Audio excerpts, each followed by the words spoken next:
arm, you say, no, no, thank you. Right? I'm not a masochist. I don't love pain, So I'm not going to, encourage people to go sticking needles in me, right? But if in sticking that needle, whether it's through acupuncture or it's through vaccination, there is good which comes out of it, then I will subject myself. So you'll see people, doing acupuncture, you see they have needles all over their heads and their backs and their arms, and you look at this, you say, wow, something, normally you would not welcome this. But because of the fact that it has been shown to produce, relief from certain pains and things like this, people subject themselves to it.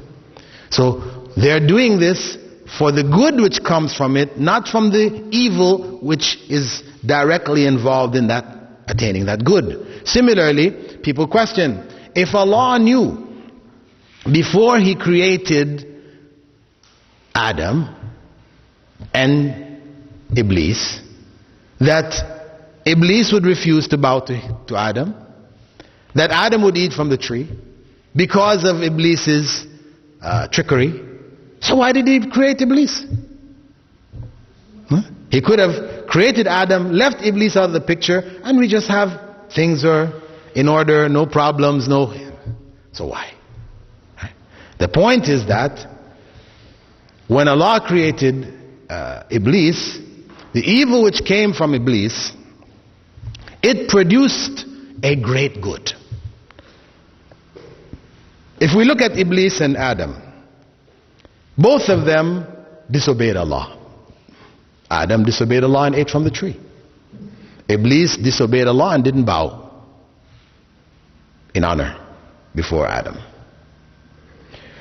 Some people mistakenly understood or understand that Iblis's refusal to bow is what made him a kafir. But this is not true. This is not true.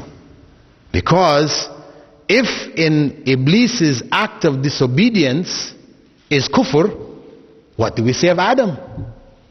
Did he not disobey also? So you'd have to say Adam became a kafir also. No. Disobedience in and of itself does not cause a person to become a disbeliever. The Khawarij, the group which broke away from the early body of Islam, that was the position they took. If you made any act of disobedience, you became a disbeliever. Finish. This is a deviation. This is an aberration. This is not the correct Islamic understanding. Sin does not make a person a disbeliever. The point is that when Adam disobeyed Allah, and Allah had taught him words of repentance, he turned back to Allah in repentance. In the case of Iblis, when he disobeyed Allah, and Allah called him upon it, what did he do? Did he turn to Allah in repentance? No. He said, I am better than him. I'm better than Adam. You made me from fire and you made him from clay. This is where the disbelief came.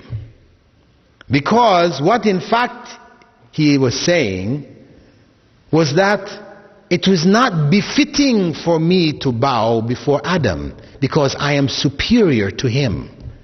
And the fact that you are telling me to bow before him indicates that you are wrong. Because he's saying, Allah, God, you are wrong in telling me to bow before this who that is inferior to me. It should be bowing before me. This is where now the disbelief comes into play. He's attributing to Allah error. This is a statement of disbelief. Anybody who says Allah made a mistake here, that's a statement of disbelief. This is where the disbelief came. So the point is though, Adam disobeyed Allah, Iblis disobeyed Allah, fell into disbelief. He came and he tricked Adam into disobeying Allah, and when he did so, Adam turned back to Allah in repentance. The turning back to Allah in repentance is one of the greatest acts of worship. Isn't it? Prophet Muhammad ﷺ said what? Kullu bani Adam khata'. All of Adam's descendants constantly commit errors. وَخَيْرُ الْخَطَّائِينَ at-tawwabun. And the best of those who constantly err are those who constantly turn back to Allah in repentance. Prophet Muhammad ﷺ was also quoted in Sahih Muslim as saying, if you didn't commit sins and turn back to Allah in repentance, Allah would have removed you from the face of the earth, brought another people who would commit sins and turn back to Allah in repentance, and He would forgive them. So the act of turning to Allah in repentance, this is a great act of worship. So much so that Prophet Muhammad ﷺ said, "At-ta'ibu min al-dhanbi kaman la dhanba lah." One who repents from sin is like one without sin. This is how great. Furthermore, when Adam turned to Allah in repentance, then Allah forgave him. This manifestation of Allah's attribute of forgiveness, this great mercy, this came about because of Adam's disobedience and turning back to Allah in repentance. So all of this great good, because of course, to receive Allah's forgiveness and His mercy and His blessings, this is a great benefit. So that great benefit, that great act of worship, this took place because of Iblis's trickery. So the creation of Iblis was not for the trick, but for the good which came from his trick. Is that clear? Right? So when we look at the concept of good and evil in the world, we recognize that good, everything that Allah creates ultimately is good. That the evil that we perceive in the world is not pure evil. If there is relative pure evil, it is that which comes from human beings and the jinn, where a human being intends evil and he or she tries to implement that evil. This we can call relatively pure evil. Allah's intent is good.